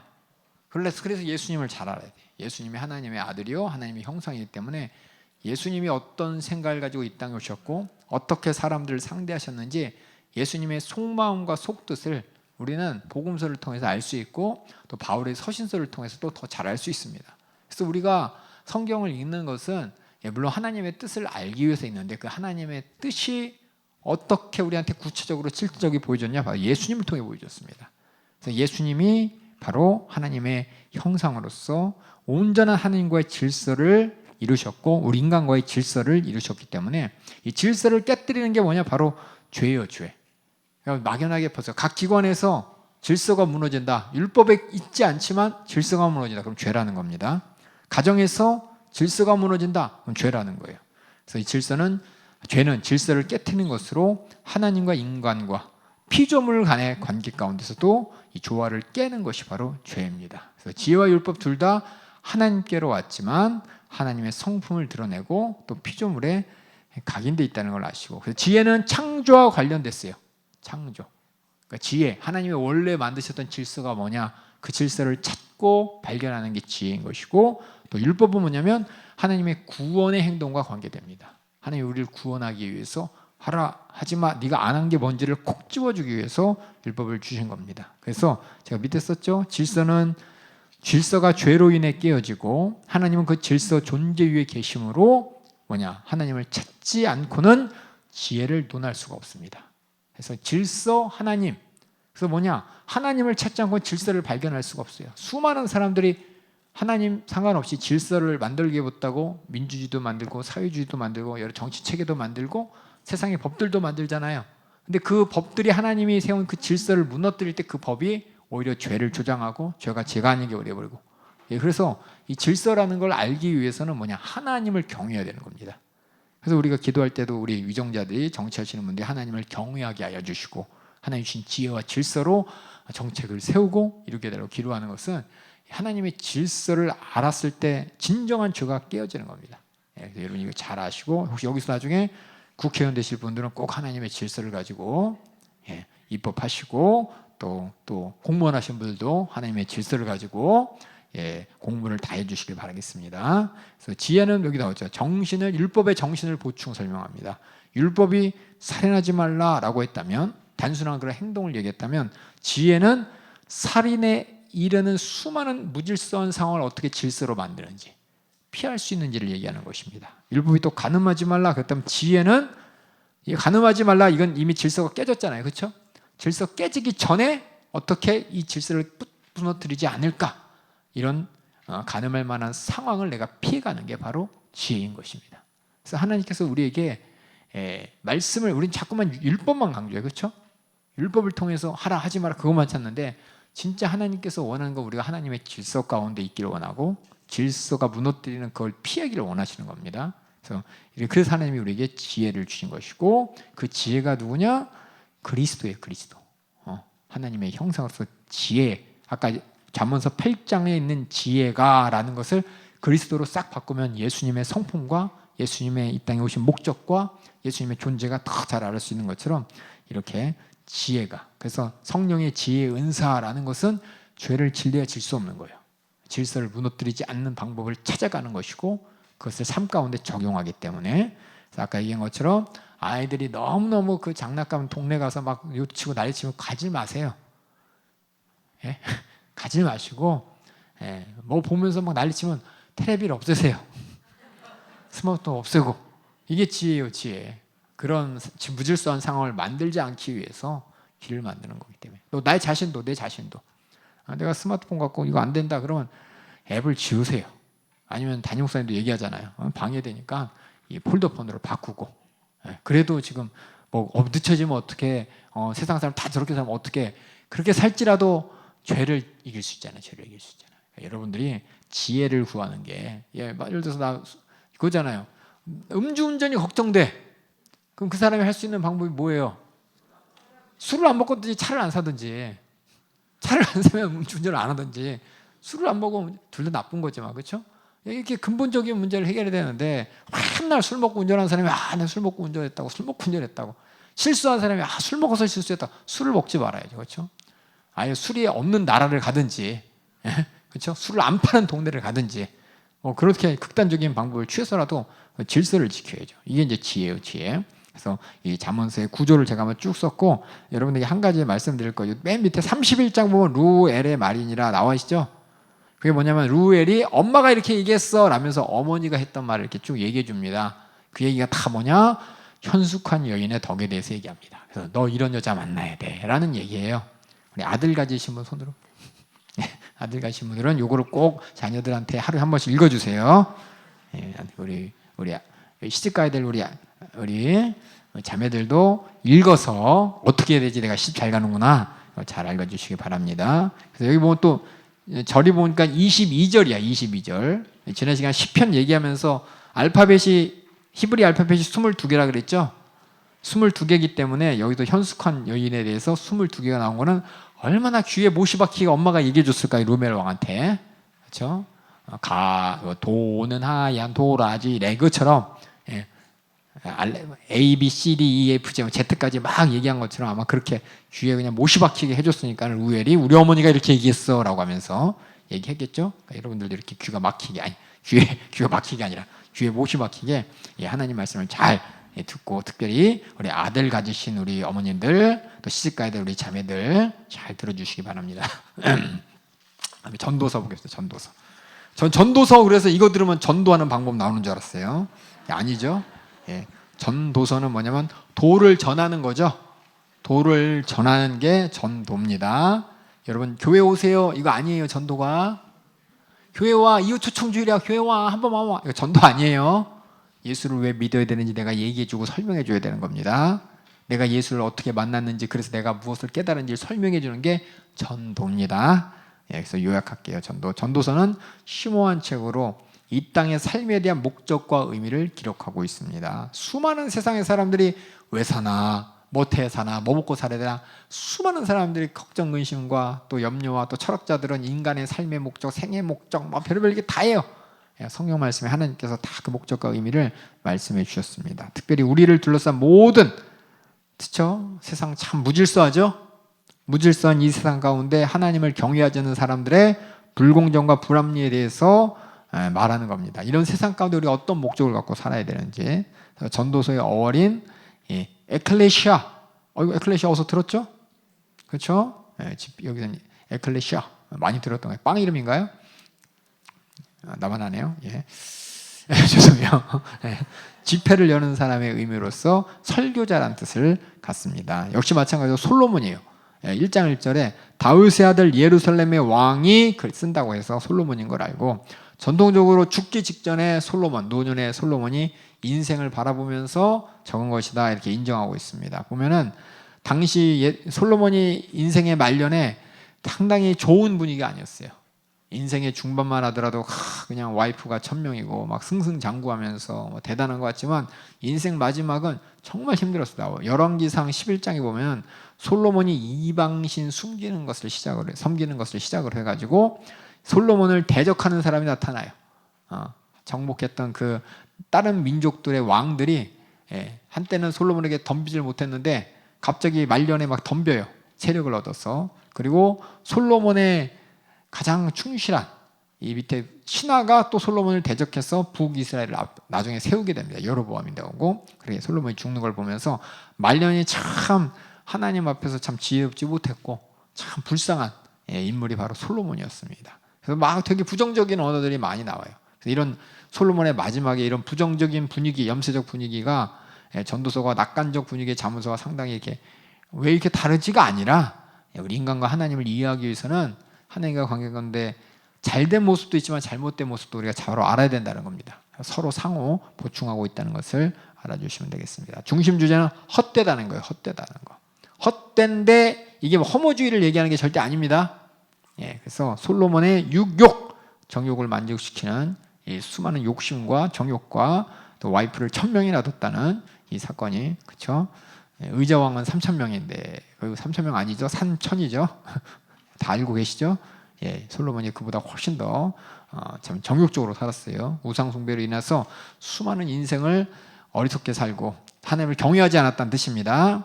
인생을 낭비한 것을 후회하면서 썼습니다. 그러면서 선하시고 정의롭고 절대 주권자 하나님을 경외함으로만 나의 이 그렇게 많이 시도했던 육적으로 수많은 방법들에 해결할 수 없었던 삶의 공허함을 극복할 수 있구나라고 얘기합니다. 마찬가지로 우리에게도 하나님을 경외할 수 있는 예수 그리스도를 믿음으로 오직 진정한 만족과 행복과 지혜를 우리가 알 수가 있는 것입니다. 그래서 여기 보면은 해 아래라는 말은 뭐냐? 해가 삶이라고 생각하셔야 돼요. 삶. 해가 뜨고 해가 진다. 내 인생이 태어나고 죽는 그 사이에 삶 안에 지혜를 얘기하고 있습니다. 그래서 죽음을 통해서 우리 인간의 한계를 인식할 때 비로소 하나님을 인정하게 되는 거예요. 인간의 체험 관찰 내에서 한계는 내 삶과밖에 없잖아요. 삶. 인간이 경험하는 마지막 경험이 죽음입니다. 그걸 내가 직접 경험하지 못해도 죽어가는 것을 저 사람의 마지막은 죽음으로 끝나는구나. 그걸 보면서 나도 또한 그렇게 되겠구나라는 것을 인식하면서 이제 하나님 앞에 다시 지혜를 찾는 모습이에요. 그래서 이 세상은 온갖 신비들, 수수께끼들 다 하나님의 주권 아래 있다는 거예요. 주권 아래. 그래서 하나님의 주권이라는 단어가 상당히 중요합니다. 지혜서는. 그래서 욥기서, 시편, 또 잠언, 전도서, 아가서 다 가장 중요한 단어 중에 하나가 뭐냐면 하나님의 주권이에요. 주권. 하나님의 주권을 인정하지 않으면 우린 지혜를 발견할 수도 없고 삶 가운데 허무밖에 남지 않습니다. 그래서 이 세상의 모든 시작도 헛되고 마무리도 헛되다고 이렇게 얘기하고 있습니다. 결론은 뭐냐? 그래서 하나님을 찾아야 돼요. 창조주를 기억하라. 하나님을 경외하고 그 명령을 지킬지어다. 이것이 뭐냐? 삶 가운데 헛된 것이 가득한 삶 가운데 최고의 지혜인 것이고 허물을 극복할 수 있는 최고의 방법인 것입니다. 하나님을 경외하지 않는다면 하나님의 명령에 대해 깊고 심각한 반응을 할 수가 없는 것입니다. 그래서 하나님을 경외한다는 말 자체가 아니 난 하나님 없이 나 혼자 살았는데 그것 때문에 허무해지는 거예요. 인생이. 비트코인을 해도 주식을 해도 열심히 이 땅에서 정욕을 채워도 여행 다녀도 결국은 마지막은 뭐냐? 허무로 끝납니다. 오직 하나님을 경외해야 될 우리 인간들이 향한 하나님의 말씀을 들어야 됩니다. 그래서 한번 2장 24절 한번 같이 읽어보겠습니다. 2장 24절 시작. 사람이 먹고 마시며 수고하는 가운데서 심령으로 낚을 누리게 하는 것보다 나은 것이 없나니 내가 이것도 본즉 하나님 손에서 나는 것이로다. 나의 모든 마음의 낙 이건 오직 하나님으로부터만 이루어진다는 거예요. 아무리 이 땅에서 사랑받는다고 하더라도 사람과의 관계가 좋다고 하더라도 권세와 명예와 부가 있다 하더라도 허무할 뿐입니다. 꼭 그런 사람들이 보면 뉴스에 나와요. 그렇죠? 마약했다고 나오고 부정부패했다고 나오고 그래요. 그다음에 12장 13절 14절 다시 한번 읽어보겠습니다. 시작. 이래 결국을 다 들었으니 하나님을 경외하고 그 명령을 지킬지어다. 이것이 사람의 본분이니라. 하나님은 모든 행위와 모든 은밀한 일을 선악간에 심판하시니라. 심판주 하나님 앞에 우리가 하나님을 경외하고 그 말씀을 순종하는 것, 이것이 우리 인생의 가장 최고의 지혜라는 것입니다. 그래서 하나님 없이는 모든 것이 헛되다는 것이 전도서의 결과입니다. 지식이 있어도 하나님 없다면 냉소주의로 끝나면 나도 아는데 뭐 이렇게 끝나버리고, 아무리 위대할 때도 하나님 없으면 슬픔으로 끝나요. 당장 기쁘지만 하나님 없이는 실망으로 끝나는 것이고, 노력을 다 하더라도 하나님이 없다면 그 결과를 보고 행복한 것이 아니라 괴로움만 있는 거예요. 괴로움만. 그리고 철학적으로 막 내가 누구인가 무엇을 위해 살아야 되나, 하나님이 없다면 이것이 허무로 끝나는 것이고, 영원을 요구하지만 하나님이 없다면 내가 이룰 수 없구나, 스스로 부정하면서 끝나버립니다. 나의 삶도 하나님이 없다면 행복한 것 같지만 우울로 끝나요. 왜 이렇게 요새 우울증 걸리는 사람이 많은지 모르겠어요. 다 점점 종교라는 것도 하나님이 없다면 그저 두려움의 대상이에요. 왜냐하면 하나님이 어떤 분인지를 모르니까 나의 무기력한 나의 모습을 보면서 그저 걱정과 두려움만 가득 찰 뿐입니다. 돈이 많아도 하나님이 없다면 그거 지킬 걱정, 갖지 못해 걱정, 더 갖지 못해서 걱정, 가져도 계속 갖지 못하고 영원히 갖지 못하고 죽을 때도 와야 될 걱정, 내가 존재하는 것에 대해서 알지라도 하나님이 없다면 존재하지만 결국 나는 결국은 없어질 존재, 좌절만 남을 것이고, 이 세상의 지혜가 아무리 많을지라도 극복하지 못하는 나의 인생의 문제를 보면서 결국은 절망에 빠질 수밖에 없는 것입니다. 그래서 지혜의 근본이 뭐냐? 하나님을 경외하는 것이고 하나님의 명령을 진지하고 심각하게 반응하는 겁니다. 여러분이 하나님의 말씀을 얼마나 진지하고 심각하게 반응하느냐, 이것이 하나님을 경외하느냐 안 하느냐예요. 하나님을 인정하느냐 안 하느냐. 어떤 하나님으로? 창조주 하나님으로, 절대 주권자 심판주 하나님으로. 그냥 사랑의 하나님, 우리는 그렇게 말하면 안 돼요. 하나님은 사랑이니까 우리를 사랑하세요, 다 해주세요, 이렇게 하면 안 돼요. 우리는 하나님을 경외해야 돼. 이유와 목적을 분명히 알고 하나님이 하시는 말씀 앞에 내가 경외함으로 순종할 때, 이때 나에게 있는 모든 것들이 하나님 말씀대로 성취되면서 내가 진정 인생의 의미를 발견하게 되는 것입니다. 보면은 여기 보면 구조 이렇게 썼을 때 3개 썼어요. 모든 것이 헛되다. 그게 1장 1절부터 1장 11절까지의 말씀이고, 특별히 삶 가운데 삶이 헛되다 1장 12절부터 6장까지의 말씀입니다. 그래서 내가 여기 보면 제가 썼죠. 여기 가만히 여러분이 그냥 무조건 읽었지만 그 안에 전도자가 내가 정말 육신의 즐거움을 다 노려봤어. 헐락을 축구를 통해서 내가 헛된 걸 한번 해결해 보려고 그랬어. 내가 열심히 지식을 찾고 똑똑해져 봐서 내가 뭔가 이 허무함을 이겨보려고 했어. 근데 열심히 노력해가지고 땀을 흘려가면서 2도 받건 3도 받건 바프도 찍고 해가면서 했는데도 결과를 보니까 헛되다는 겁니다. 결국은 내 삶은 참 헛된 인생밖에 남는 게 없구나. 아무리 인생은 아름다워 외칠지라도 인생은 허무로 끝나버립니다. 해결책은 뭐냐? 하나님을 두려워해야 되는 것입니다. 인간은 무엇을 해야 좋을지 스스로 발견 못해요. 그래서 유행이 있는 거잖아요. 그래서 한때는 이것 해야 좋다, 저것 해야 좋다, 계속 돌고 돌고 도는 그것. 하지만 이렇게 우리는 무엇을 해야 좋을지 발견도 못하고 알지도 못합니다. 그래서 청년과 노년 때 우리가 꼭 알아야 될 게 뭐냐? 우리가 헛되다는 것이고 오직 하나님 안에서만 우리가 자유하다는 것입니다. 그래서 헛되다라는 말, 여러분 저는 얘기했는지 모르겠지만 히브리어는 비교급이 없습니다. 뭐뭐보다 뭐가 더 좋아 이런 말이 없어요. 그냥 좋으면 좋아 두 번이에요. 물 좋아, 아이스크림 좋아 이런 식으로 물보다 아이스크림이 더 좋아 이거를 2번 해야 되는 것처럼 헛되다를 5번 하고 3번 한 거는 더 이상 뭐 헛되다고 할 만큼 없다. 더 이상 할 말이 없다는 것입니다. 이 히브리어고 그래서 결국은 인생은 허무하고 허무한 인생 가운데 이 허무함을 극복할 수 있는 방법은 오직 하나님을 경외하는 지혜로 말미암아 극복할 수 있다는 것이 이 전도서의 결론이에요. 그 다음에 읽어보겠습니다. 아가서는 이것도 참 이름이 아가죠. 아가가 저기 아가 하나 앉아 있어요. 아가는 이제 사랑의 아자고 가는 노래입니다. 사랑의 노래인데 여기를 보면은 등장인물을 볼게요. 솔로몬이 등장하고요. 술람의 신부라는 솔로몬과 사랑을 나눈 어떤 여자가 등장합니다. 그러면서 그 옆에 주위에 누가 있냐면 예루살렘의 딸들이라고 합창단이 있어요. 예루살렘의 딸들아 하면서 얘기를 합니다. 그래서 뭔가 뮤지컬 같아요. 주인공이 둘이 막 얘기하다가 갑자기 합창으로 바뀌어지는 그런 것 같은 분위기가 아가서에서 이렇게 연출됩니다. 중심 주제는 사랑입니다. 사랑. 이 사랑은 하나님과 하나님 백성 간의 사랑일 뿐만 아니라 더 나아가서 여호와와 이스라엘 간의 사랑, 더 나아가서 그리스도와 교회 간의 사랑을 얘기합니다. 그래서 인간의 남녀의 사랑이라는 것은 뭐냐? 세상의 사랑은 정욕을 불태우면서 정욕을 만족시키지만 하나님 주신 사랑은 남녀 간에 하나님 주신 최고의 선물입니다. 선물. 인간 체험을 반영하는 지혜 문양으로서 정말 하나님께서 우리에게 주신 최고의 선물, 이 사랑, 하나님의 질서 안에 하나님을 두려워하는 관계 가운데 그 사랑만이 진짜 하나님이 주신 선물이에요. 하나님을 두려워하지 않고 내가 사랑한다, 하나님을 의식하지 않고 사랑한다, 이것은 다 무질서이고 결국 무질서의 결과가 세상에 지금 어떻게 나타나는지 여러분이 다 보게 될 것입니다. 아가서에 보면 하나님 이름이 딱 한 번 나와요. 혹시 여러분 역사서 중에서 하나님 이름이 한 번도 안 들어간 우리 역사서 기억나는 거 있어요?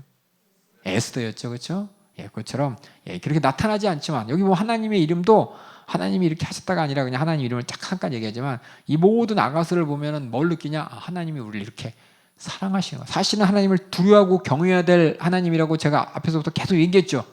근데 여기서 뭐냐? 하나님의 우리 그 두려워하고 경외할 하나님이 우리 인간을 사랑하고 우리가 하나님을 두려워하고 경외하지만 더불어서 우리가 하나님을 사랑해야 할 존재라는 것을 또 말씀하고 있습니다. 그래서 영적으로 그리스도와 그의 신부된 교회의 관계를 우리는 또 여기서 이해할 수가 있어요. 그래서 8장 6절 7절 한번 읽어주세요. 너는 나를 인같이 마음에 품고 도장같이 팔에 두라.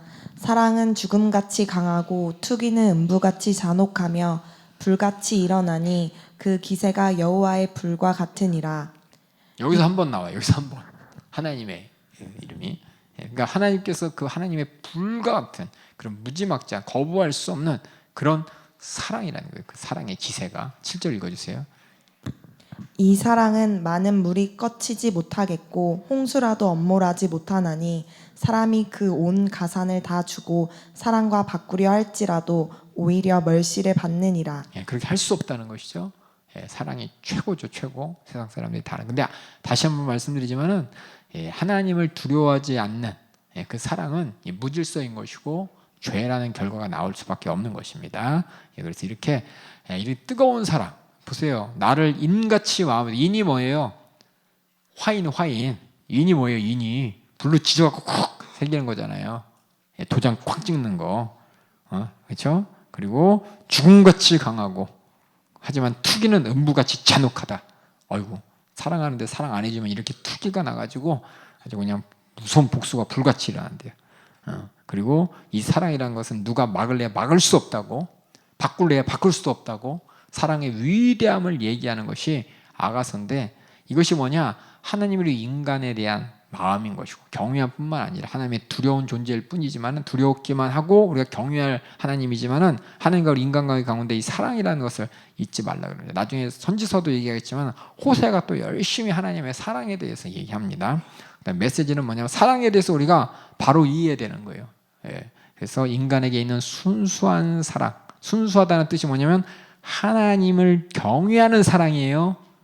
그냥 15, 16살짜리 사춘기들이 사랑하는 게 순수한 사랑이 아니라 여기서 얘기하는 건 특히 부부간의 순결한 사랑, 하나님께서 우리에게 주신 최고의 아름다운 것입니다. 근데 이 성이 하나님의 두려움 없이, 하나님의 경외함 없이, 지혜 없이 이루어지 남용될 때 우상화되는 것이고 결국 이 성적 충동 없는 삶은 뭐예요? 재미없고 의미 없는 삶이라는 생각이 또 지배를 하게 되는 것입니다. 그래서 성경 많은 부분에서 간음이 우상숭배다. 간음이라는 것 자체가 하나님을 두려워하지 않는 겁니다. 하나님을 의식하지 않는 거예요. 그 자체가 내 몸을 섬기는 이 우상숭배인 것이고 창조주를 거부하고 그로 인해 생긴 공백. 우리는 아까 얘기했잖아요. 인생의 허무함을 극복할 수 있는 것은 오직 하나님뿐인데 그 하나님을 거부한 채 그 허무함을 이 성적인 관계로 채우려는 이 시도 자체가 바로 우상숭배랑 똑같다는 겁니다. 그 다음에 하나님과 인간의 사랑, 하나님과 성도 간의 깊은 사랑을 이제 암시하는 것입니다. 그래서 하나님은 백성들과 언약을 맺으실 때 부부의 언약을 맺었다고 호세아 선지자를 통해서 다시 알게 될 거예요. 또 예수님도 말씀하셨죠. 하나님의 사랑이 우리의 남편과 아내의 사랑이 어떤 사랑인지를 에베소서 5장 22절 23절에 분명히 말씀하셨습니다. 우리 에베소 5장 22절 23절 읽어주세요. 아내들이여 자기 남편에게 복종하기를 주께 하듯 하라. 이는 남편이 아내의 머리됨이 그리스도께서 교회의 머리됨과 같음이니 그가 친히 몸의 구주시니라. 예, 또 뒤에 이제 남편 얘기도 나와야 되는데 대부분 요걸로 하면서 남편들이 아내를 확 휘어잡죠. 죄송해요. 그게 아니라 그만큼 남편이 아내를 목숨 내놓고 사랑해야 된다는 전제 조건 아래 아내는 남편에게 복종해야 되는 겁니다. 우리가 하나님 앞에 복종하는 것은 하나님이 우리를 사랑하시며 독생자까지 아낌없이 내놓고 책임져 주셨기 때문에 이것이 하나님이 우리에게 주신 사랑이에요. 하나님을 두려워하며 하나님의 경외함으로 우리가 하나님과 나누는 사랑인 겁니다. 그래서 이 아가서 보면은 아가서가 그 히브리 사람들 있잖아요. 유대인들이 몇 살까지 아마 들으시면 못 읽어요. 우리가 뭐 15금, 청불, 뭐 19금 여러 가지 있잖아요. 그렇죠? 아가서는 히브리 사람이 몇 살부터 읽을 수 있었을까요? 여러분 안 읽어봤죠? 아가서. 그렇죠? 아가서 보면은 신체에 대한 묘사가 되게 막 적나라하게 나타나요.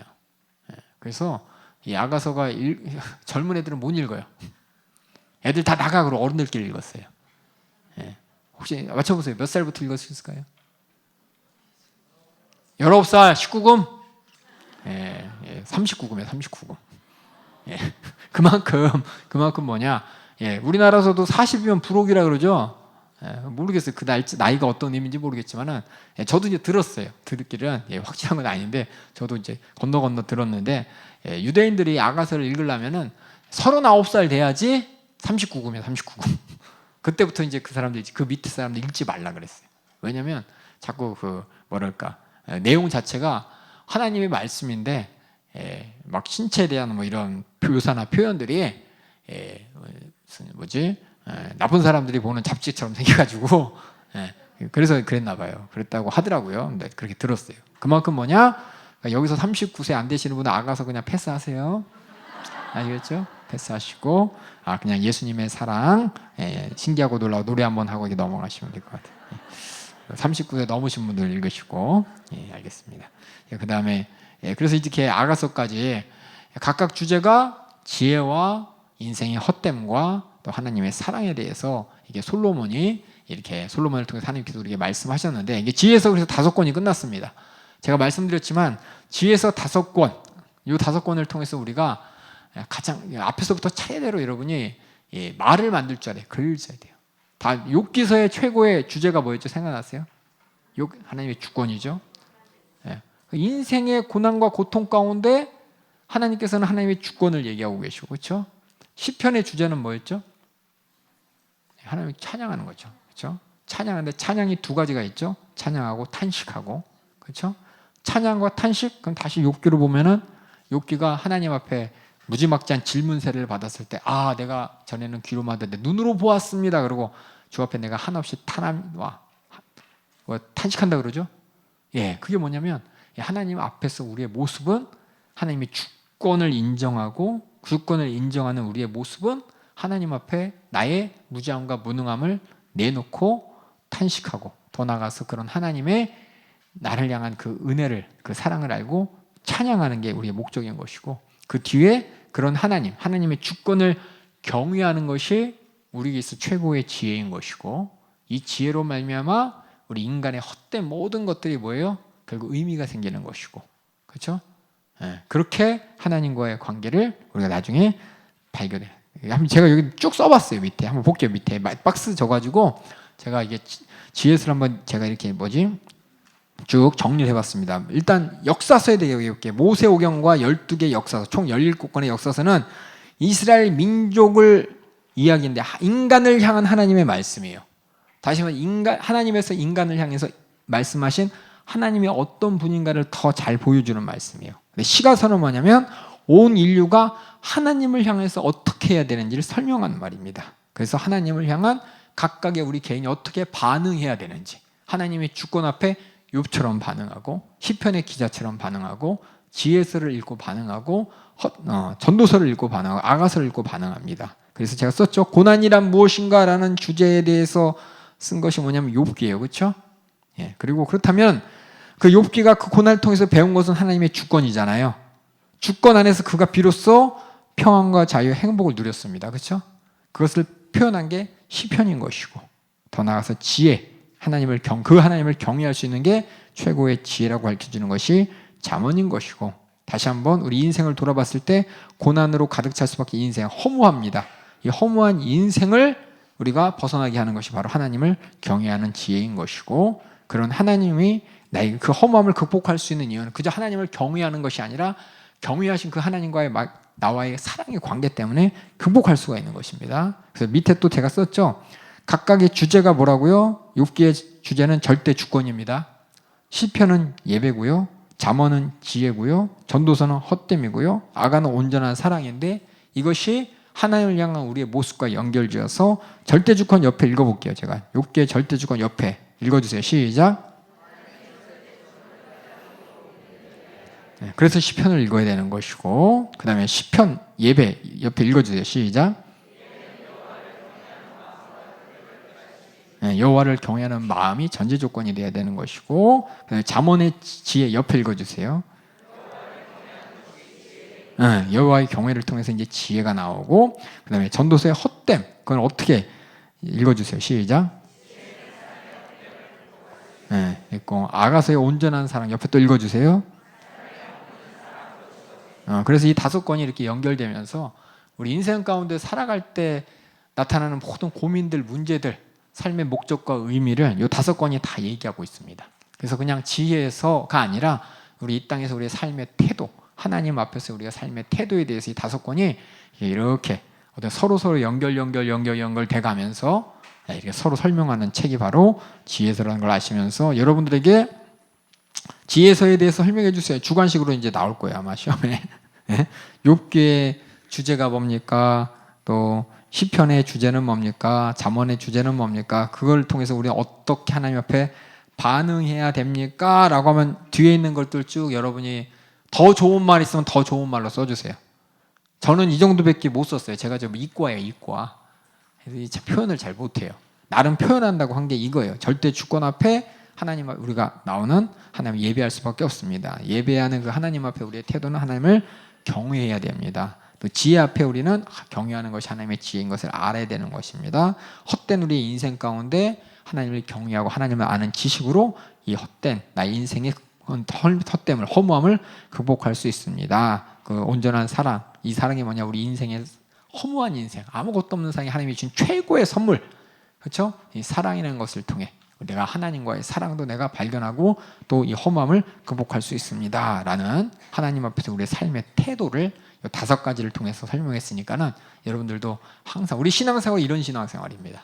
하나님의 절대 주권을 인정하며 하나님을 경외하면서 찬양하고, 이것이 나의 모든 행동 방식, 삶의 태도의 기준이 되는 것이고, 그렇죠? 가끔가다 삶이 허무해질 때가 있어요. 세상 바라보면서 이 육신이 허무할 때 다시금 하나님을 경외하는 하나님으로 말미암아 우리가 헛됨을 하나님과의 뜨거운 사랑의 관계를 통해서 채우고 또 극복할 수가 있다는 것이 우리 인생의 어떤 뭐랄까 사춘기들 아니면 철학자들이 이미 수많은 고민과 고통을 통해서 얘기하는 것의 정답이 이미 하나님께서 우리에게 주셨어요. 그래서 여러분들의 삶의 태도가 하나님께서 가르쳐주신 이 삶의 태도를 통해서 정말 행복하길 주님의 이름으로 축원합니다. 예, 허무하고 헛되고 막막한 이 세상이 하나님과 함께 하나님을 통해서 하나님을 위해서 또 하나님으로 말미암아 채워지길 주님의 이름으로 축원합니다.